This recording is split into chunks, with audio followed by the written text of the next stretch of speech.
Ladies and gentlemen, welcome to Caesar's Palace for 12 rounds of boxing. In the red corner, from Los Angeles, California, wearing the red trunks with the gold trim, weighing in at 125 pounds, the lightweight champion of the world, Danny Little Red Lopez. Well, Bill, our winners get a home theater receiver. That's right. Experience the full potential of high-definition video with this 72-channel digital home theater receiver from Yamaha. But wait, that's not all. They also get a 5.1-channel surround sound system from Mirage. With 5 palm-sized speakers and a compact subwoofer cube, the MX 5.1 brings you huge immersive sound with Mirage's omnipolar technology. All from the Spiegel catalog, Chicago, Illinois, 60609. And they're taking closer order as down the stretch they come. Mr. Hot Stuff has 3 lengths to make up with chocolate candy last. On the rail, take the points behind that gallant son with chocolate candy gaining on the outside. In the lead is Pioneer of the Nile being tackled by chocolate candy. They're neck and neck as they come to the wire. And Pioneer of the Nile holds off chocolate candy and wins the Santa Anita Derby. And now, on your feet, time to greet holder of 14 NBA titles, your home team, your Los Angeles Lakers. Number 3 at 6'8", 5th year out of UCLA, playing forward, Trevor Ariza. Starting at center, number 17 at 7 feet, 4th year out of St. Andrews High School, Andrew Bynum. And at guard, number 24, 6'6", 13th season out of Loyal Marion High School, Kobe Bryant.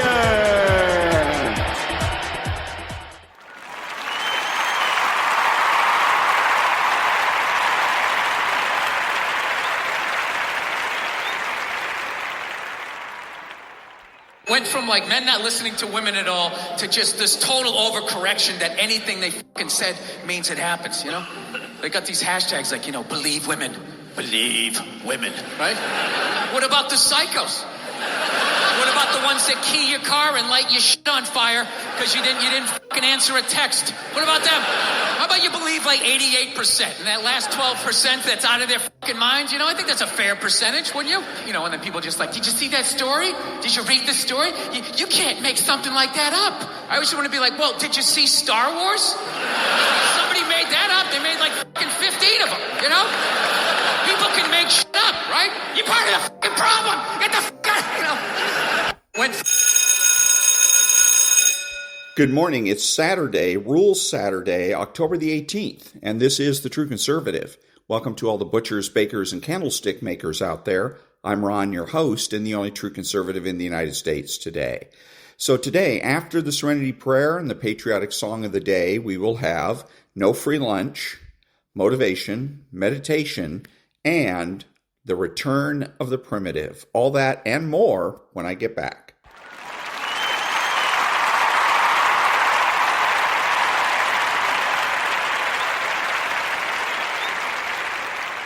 God, grant me the serenity to accept the things I should not change, the courage to change the things I should, and the wisdom to know the difference. Amen.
Thank you. Now, there's no free lunch. 250 Economic Truths by David Bahnsen.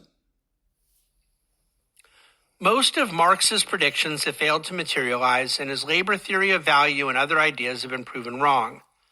Marx failed to recognize the incentive system built into the capitalist model, consumer choice, and the profit motive of the entrepreneur. The irony is that capitalism, not socialism or Marxism, that has liberated the worker from the chains of poverty, monopoly, war, and oppression, has better achieved Marx's vision of a millennium of hope, peace, abundance, leisure, and aesthetic expression for the full human being. Dr. Mark Skousen.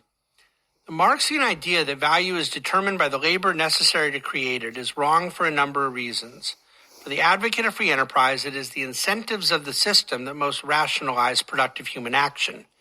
If we truly champion liberation from oppression, our economic aims must be the cultivation of liberty and facilitation of incentives that drive such liberation. And that was There's No Free Lunch by David Bahnsen. Back in a minute.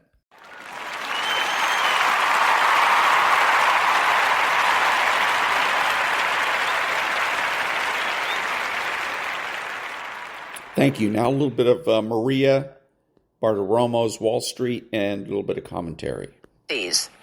Zoran Mamdani, Andrew Cuomo, and Curtis Sliwa facing off for the first time in the fight to become New York City's next mayor. Both Wall Street and Main Street listening as the frontrunner, a Democrat socialist, outlined his far-left proposals on taxes and handouts. New York City is the global headquarters of the finance industry. So how would you be the mayor of Wall Street and the DSA? You have 1 minute. I would be the mayor of this entire city. And that means ensuring that the wealth that we generate in this city is also wealth that every single New Yorker can actually feel in their pockets. Okay, so right there, the key word, you listen carefully, and the key word that is the weakness in his statement is the word we. The left loves we and unity and all that. So when you hear somebody like him say we, because this is a talking point for the left. That's what he's basically doing. He's spewing talking points so that when you go to work and you encounter Sammy Socialist in the break room, you're going to hear it from him. He's going to say, well, we generate all this wealth. The most potent response is to say, we who? Do you have a mouse in your pocket? What this does is this puts them in a position of giving details. They like to speak in broad generalities. We have wealth. What do you mean? Who's we? And once you start to get them to or demand details, that's when their argument starts to break down. So again, he comes out and says, we have all this wealth. Who is we? Do you have a mouse in your pocket? Back in a minute.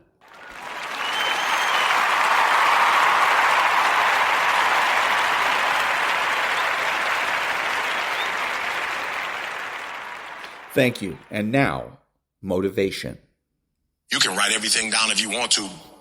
Be brave enough to write every one of your goals down. But I'm going to tell you something. Life's going to hit you in your mouth, and you got to do me a huge favor. Your why has to be greater than that knocked out. Are you willing to get your teeth kicked out for your dream? That's why many are called, but few are chosen. Because everybody won't get the beat down. Everybody's not willing to face the rejection. Everybody will not talk to 4 people and visualize 5,000. Everybody won't take the controversy. Everybody won't take the heat. Everybody won't hold themselves to a higher standard. As soon as you write your dream down, somebody about to bust you in your mouth. Whatever it is that thing you say you want to do, they coming at you. The reason why you do what you do is more critical than what you do. Because if your reasoning is weak, you're not going to get it done. Why? Because life is going to beat you upside your head. Life will strip you to the core. Once your balls start tripping, you about to start crying. Once life hits you with a punch or two, you ready to quit. Phenomenally skilled is cute. But it is a phenomenal will that says every time I get knocked down, I will get back up and I will succeed. I will not surrender. But if you're weak, you will be broke. And I'm not here because because I'm the best. I'm here because they tried to break me and they couldn't. Think about your community. Think about your kids. Think about the obstacles and the problems, the so-called problems in your community. Think about them. Osborne said, in life, you will always be faced with a series of God-ordained opportunities brilliantly disguised as problems and challenges. We can't judge according to appearances. We must look at the poverty and the despair and the pain and the stress. And in the midst of that, we see prosperity. We see health. We see peace. We see possibility. I'm telling you to dream your dream because I want you to feel it. I want you to taste it. I want you, just like when the weather is changing, you can feel it. I want you to be able to feel when you're getting closer to it and closer to it. If you are still alive, there's still room for growth. There's still room for improvement. You can still get bigger. You can still get better. You can still be bolder. There's still room to grow and be better. Get out of your head and into your greatness. You can't stroll to your goals. You keep being casual, you will end up a casualty. Death is not the greatest tragedy of our time. The greatest tragedy is what dies inside of us while we're still alive. Not trusting your gift is sinful because by God it was put in you. I don't know what you've been through, but trust your heart. It will defend you. You need to use your tongue to validate your gift and look yourself in the mirror and encourage yourself and say, I'm still gifted. I've been through some pain, but I'm still gifted. I've buried some loved ones, but I'm still gifted. I've had some setbacks, but I'm still gifted. Despite the circumstance, you can win. Despite the giants, you can win. Despite the adversity, you can win. Despite the obstacles, you can win. Despite the situation, you can win. Despite how much money you got in your bank, you can win. You can pull it off. Why do you do what you do? Why is that important? Well, that's because when the storms of life come, and they're going to come, when life pounces on you, and that's going to happen, when it catches you on the blind side and drop you to your knees, and that's going to happen, when people don't come through for you and don't keep their words and don't support you or actively work against you, and that's going to happen, when you want to give up, and that's going to happen, your reasons will be your bridge over troubled waters. You got to know why you're out here, because you're going to get your butt kicked. But you gotta know why you're there, because your reasons, when life drops you to your knees, your reasons will help you get back up. What are the reasons? Write down why you're here. Write down 5 compelling reasons of why you're gonna keep your commitment to change your life. Keep your commitment never to go back to the life that you once lived. Keep your commitment to creating wealth for yourself, to taking care of your children, to be more responsible. Keep your commitment to live a life of contribution, to keep your commitment to be a conqueror, and to act like it, and to have authority and dominion of everything in your life. What are those reasons? If life knocked you down, try and land on your back, because if you can look up, you can get up. Your reasons will help you to get back up again. What's that thing that's gonna pump you up and get you over that hill?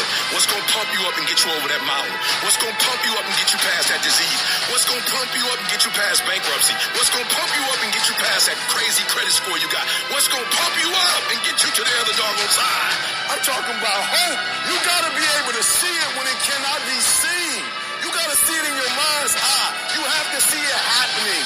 You have to see yourself writing the book before the book is finished. You gotta see it. You have to see yourself graduating, even though the teachers are telling you that it's not going to happen. Even though you got the letter saying you're getting kicked out of school, that you're on academic probation, that you're dismissed. Oh, you have to believe in the unseen. Because if you can't believe in it, you will never manifest it. But when you believe in it, you demand the universe to assist you in what you're doing. And if you can see it before everybody else can see it, then it's going to eventually come to you. And that was motivation. Back in a minute.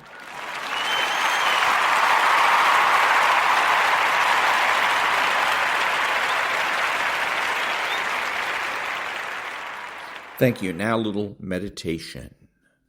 Welcome, beautiful soul. Right now, you've arrived at a sacred moment. A moment of rest. A moment of surrender. A moment to trust the universe. There's nothing you need to figure out right now. No more analyzing, no more fixing. Just being, just breathing, just resting. Let's begin gently together. Take a long, steady breath in through your nose and exhale softly through your mouth.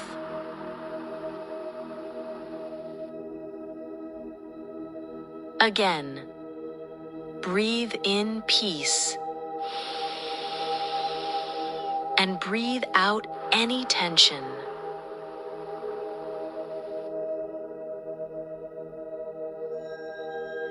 With every breath, your body is softening. Your mind is slowing down.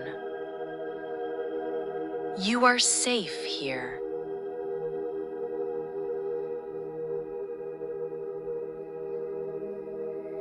Now, imagine a soft, glowing light above your head.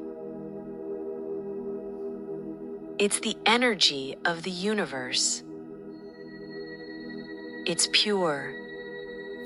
It's loving. It's protective.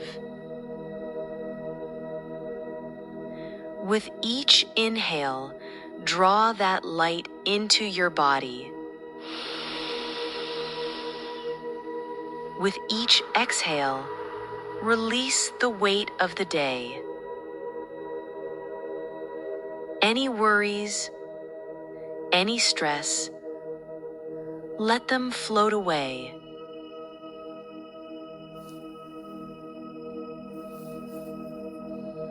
Right here, right now, you don't need to carry them anymore.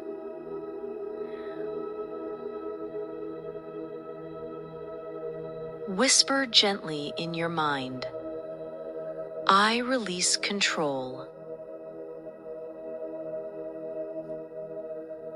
I trust the universe.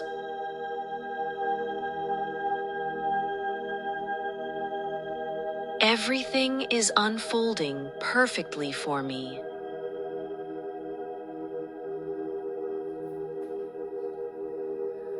I am safe. I am guided. I am held. Let this light move through your chest, softening your heart. Let it fill your belly, relaxing every muscle. Let it flow down to your legs, your feet. You are completely supported now. Everything you've been worried about,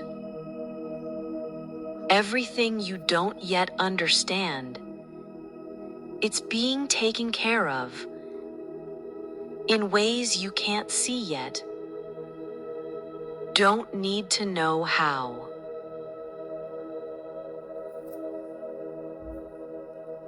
You only need to rest and trust.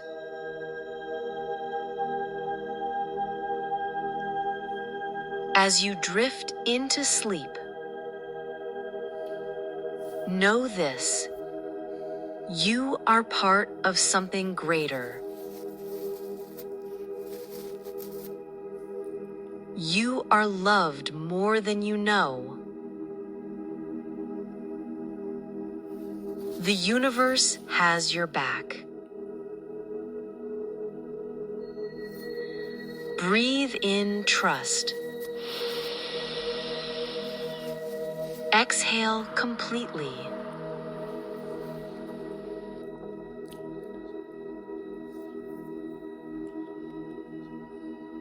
Let go fully, deeply.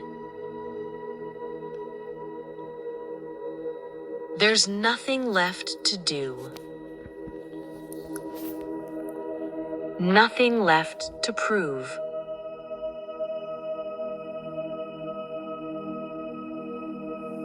Just sleep. Just peace. Just you and the gentle embrace of life itself.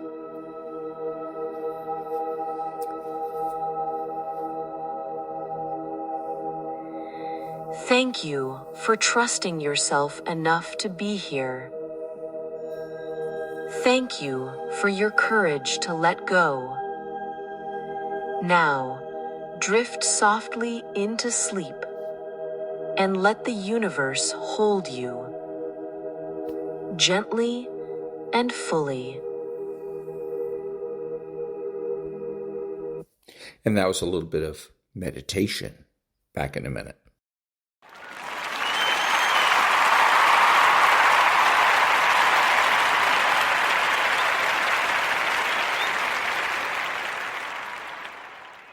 Thank you. And now, rules for retrogrades. Rule 14. Any militant mod of this season will become an open radical in the next. The development of a militant mod into a radical is merely a question of when, not if.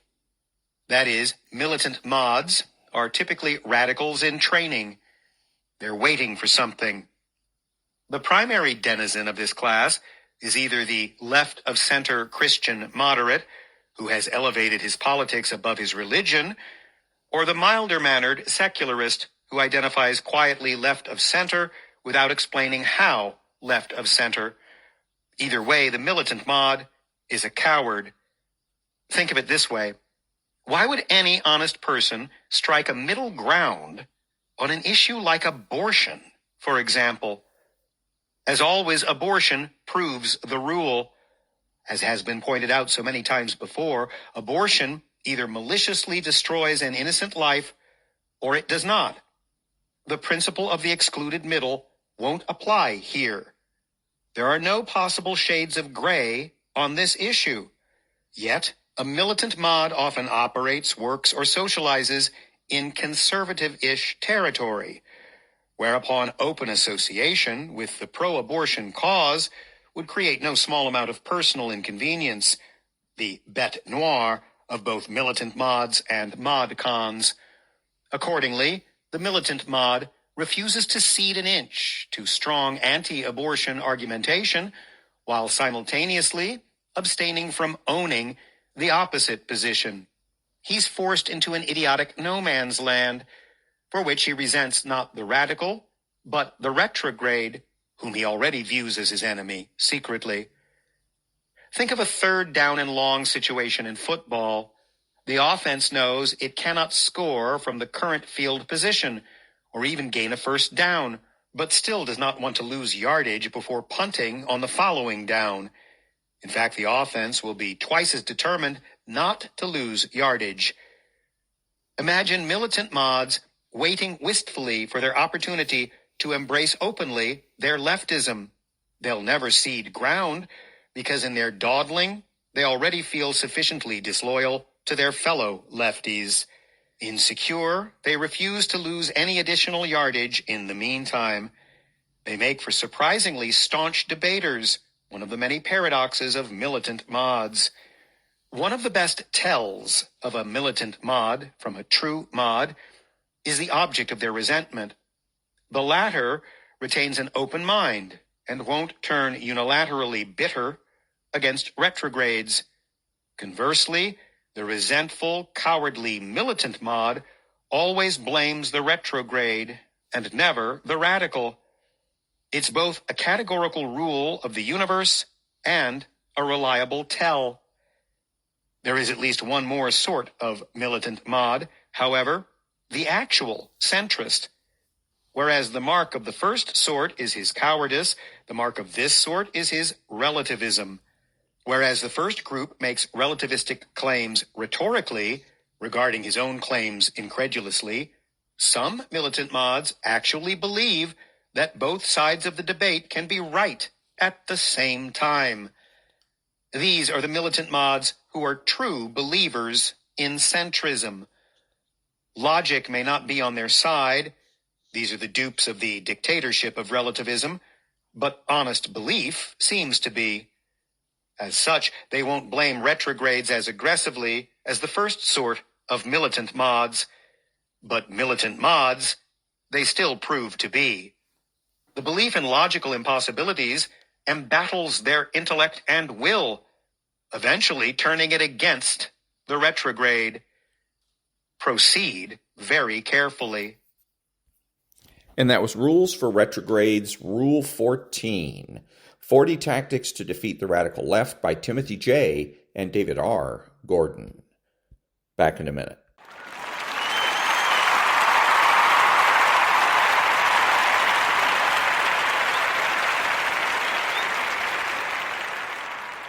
Thank you. And now, the return of the primitive. It is obvious that a student who demands the right to run a university, or to decide who should run it, has no knowledge of the concept of knowledge, that his demand is self-contradictory and disqualifies him automatically.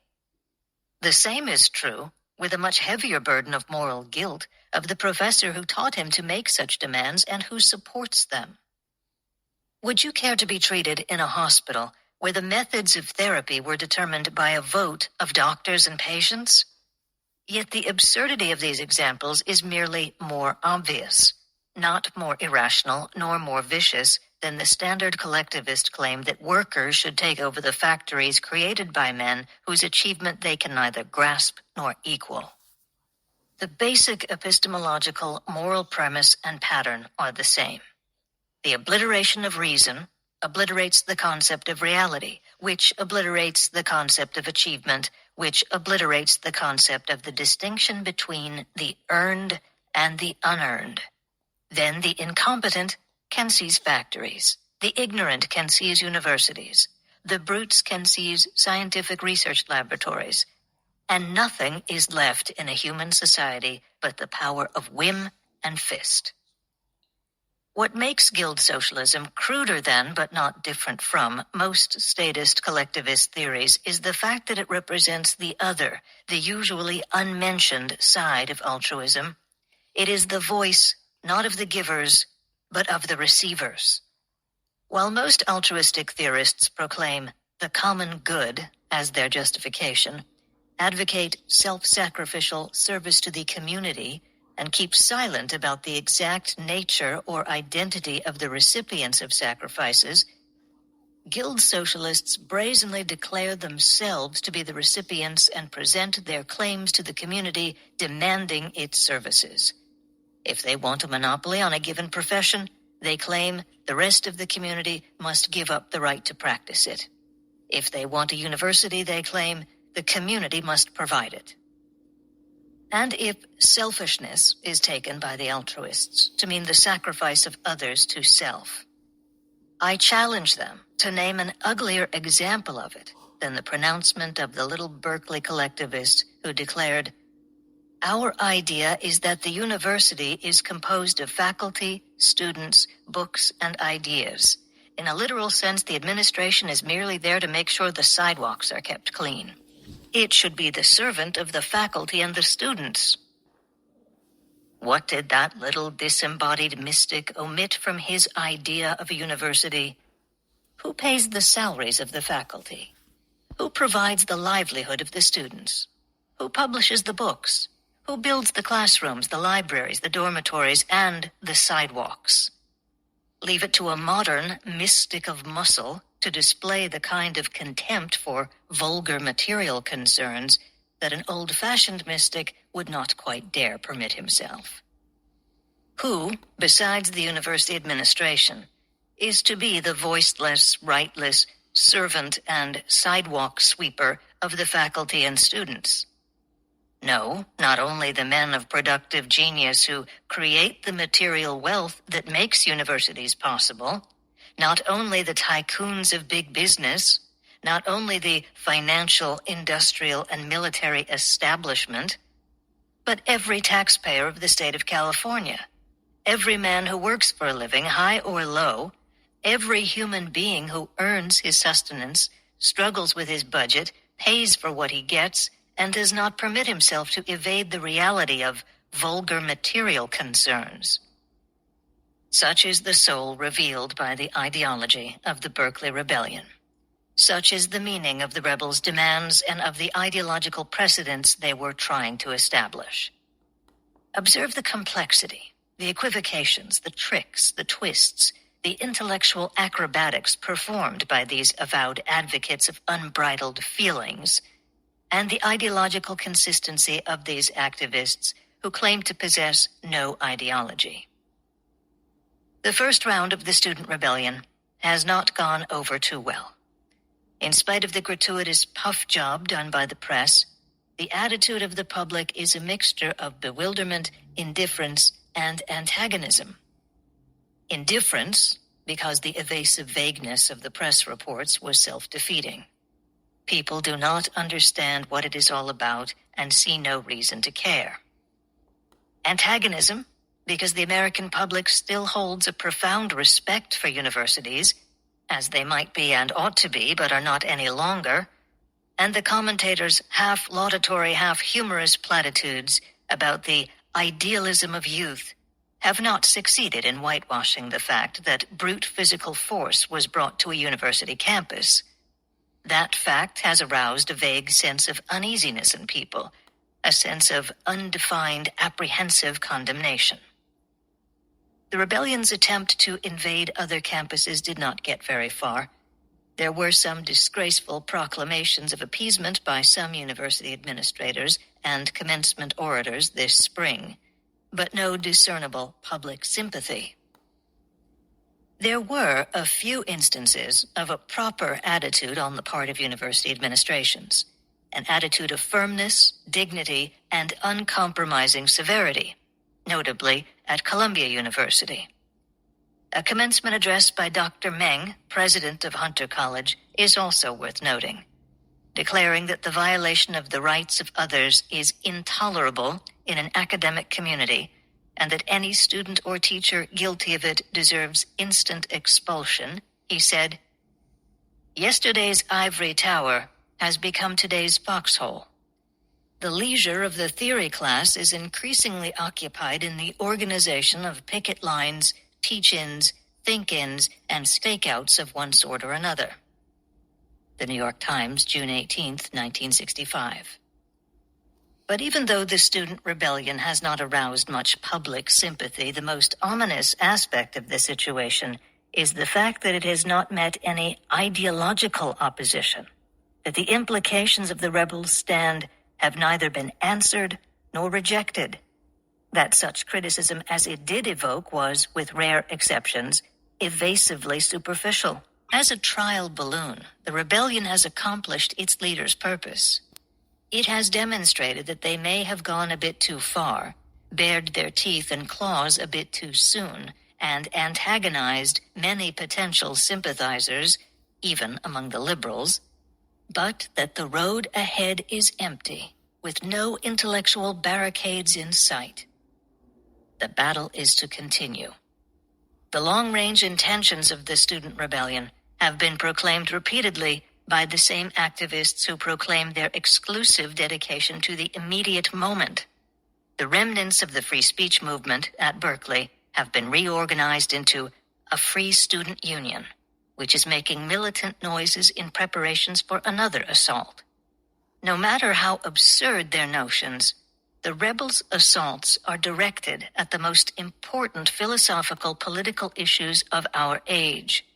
These issues cannot be ignored, evaded, or bribed away by compromise.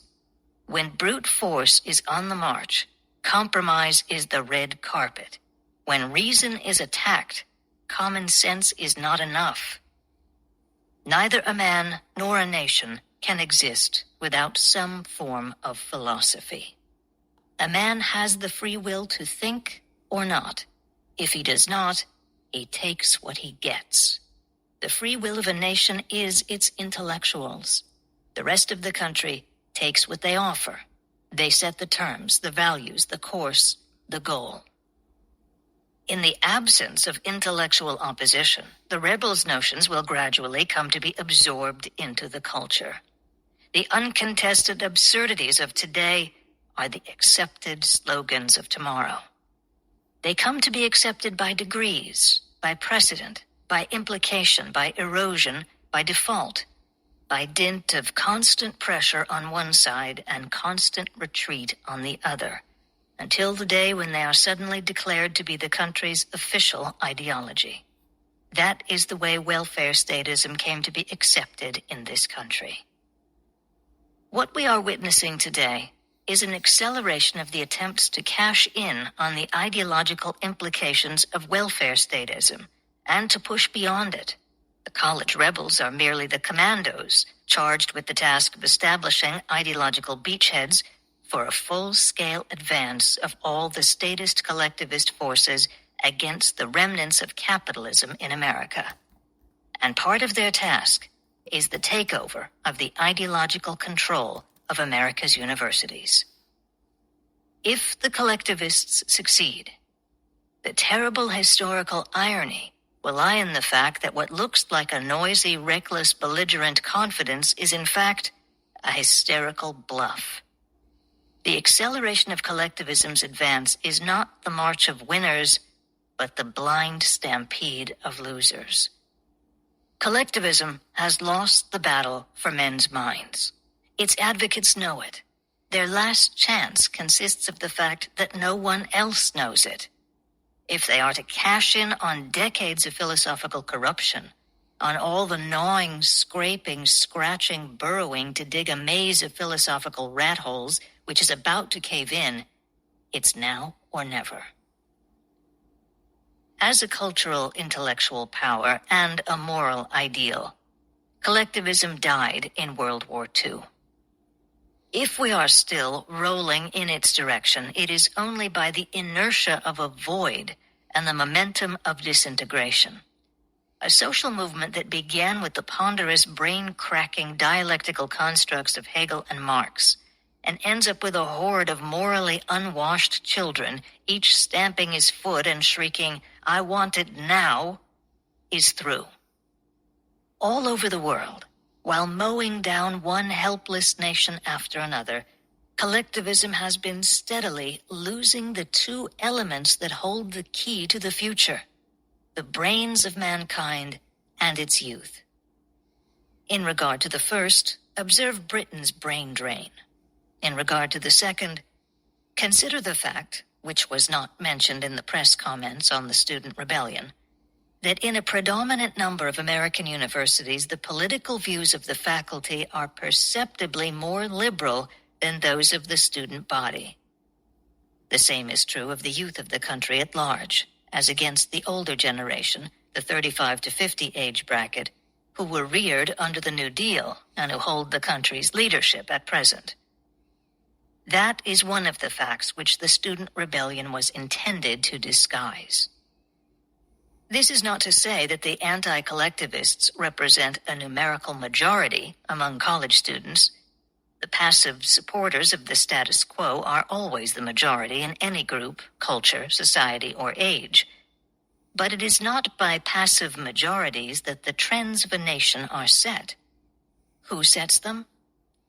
Anyone who cares to do so, if he has the intellectual ammunition to win on the battlefield of ideas, which belongs to those who do care. Those who don't are merely social ballast by their own choice and predilection. The fact that the non-liberals among college students and among the youth of the world can be identified at present only as anti-collectivists is the dangerous element and the question mark in today's situation.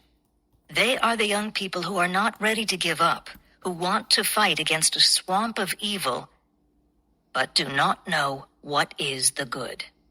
They have rejected the sick, worn platitudes of collectivism, along with all of its cultural manifestations, including the cult of despair and depravity, the studied mindlessness of jerk and moan, dancing, singing, or acting, the worship of anti-heroes, The experience of looking up to the dissection of a psychotic's brain for inspiration and to the bare feet of an inarticulate brute for guidance, the stupor of reduction to sensory stimuli, the sense of life of a movie such as Tom Jones.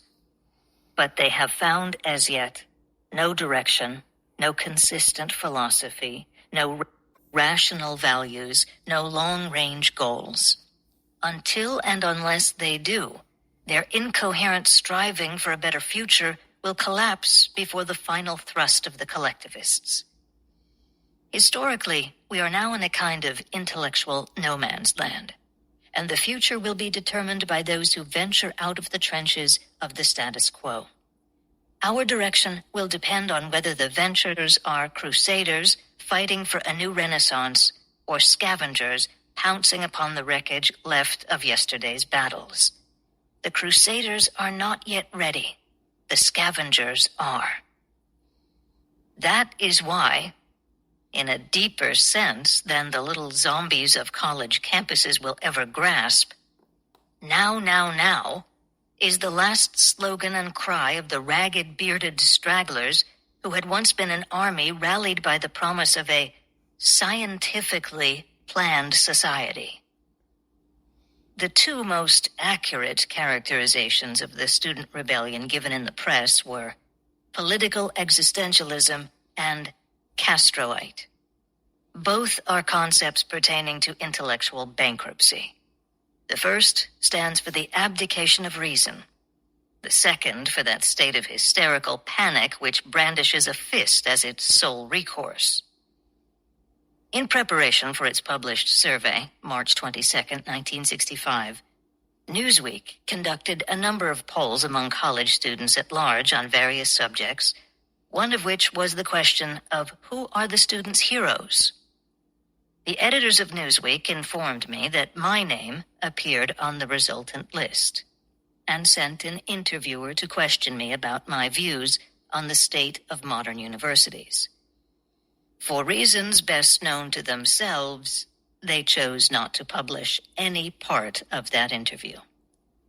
What I said, in briefer form, was what I am now saying in this article, with the exception of the concluding remarks which follow, and which I want to address most particularly to those college students who chose me as one of their heroes. Young people are constantly asking what they can do to fight today's disastrous trends. They are seeking some form of action and wrecking their hopes in blind alleys, particularly every 4 years at election time. Those who do not realize that the battle is ideological had better give up, because they have no chance. Those who do realize it should grasp that the student rebellion offers them a chance to train themselves for the kind of battle they will have to fight in the world when they leave the university. A chance not only to train themselves, but to win the first rounds of that wider battle. If they seek an important cause, they have the opportunity to fight the rebels, to fight ideologically, on moral, intellectual grounds, by identifying and exposing the meaning of the rebels' demands, by naming and answering the basic principles which the rebels dare not admit. The battle consists, above all, of providing the country, or all those within hearing, with ideological answers, a field of action from which the older generation has deserted under fire. Ideas cannot be fought except by means of better ideas. The battle consists not of opposing, but of exposing, not of denouncing, but of disproving, not of evading, but of boldly proclaiming a full, consistent, and radical alternative. This does not mean that rational students should enter debates with the rebels or attempt to convert them. One cannot argue with self-confessed irrationalists. The goal of an ideological battle is to enlighten the vast, helpless, bewildered majority in the universities and in the country at large, or rather, the minds of those among the majority who are struggling to find answers, or those who, having heard nothing but collectivist sophistries for years, have withdrawn in revulsion and given up. The first goal of such a battle is to wrest from a handful of beatniks the title of spokesman for American youth, which the press is so anxious to grant them. The first step is to make oneself heard on the campus and outside. There are many civilized ways to do it. Protest meetings, public petitions, speeches, pamphlets, letters to editors. It is a much more important issue than picketing the United Nations or parading in support of the House Un-American Activities Committee. And while such futile groups as Young Americans for Freedom are engaged in such undertakings, they are letting the collectivist vanguard speak in their name, in the name of American college students, without any audible sound of protest. But in order to be heard, one must have something to say. To have that, one must know one's case. One must know it fully, logically, consistently, all the way down to philosophical fundamentals. One cannot hope to fight nuclear experts with Republican pea shooters, and the leaders behind the student rebellion are experts at their particular game. But they are dangerous only to those who stare at the issues out of focus and hope to fight ideas by means of faith, feelings, and fundraising. You would be surprised how quickly the ideologists of collectivism retreat when they encounter a confident, intellectual adversary. Their case rests on appealing to human confusion, ignorance, dishonesty, cowardice, despair. Take the side they dare not touch. Appeal to human intelligence. Collectivism has lost the two crucial weapons that raised it to world power and made all of its victories possible: intellectuality and idealism, or reason and morality. It had to lose precisely at the height of its success, since its claim to both was a fraud. The full actual reality of socialist, communist, fascist states has demonstrated the brute irrationality of collectivist systems and the inhumanity of altruism as a moral code. Yet reason and morality are the only weapons that determine the course of history. The collectivists dropped them because they had no right to carry them. Pick them up. You have. July through September 1965. And that was the end of Chapter 4 of Ayn Rand's book, The Return of the Primitive, The Anti-Industrial Revolution, and it's read by Bernadette Dunn. Back in a minute.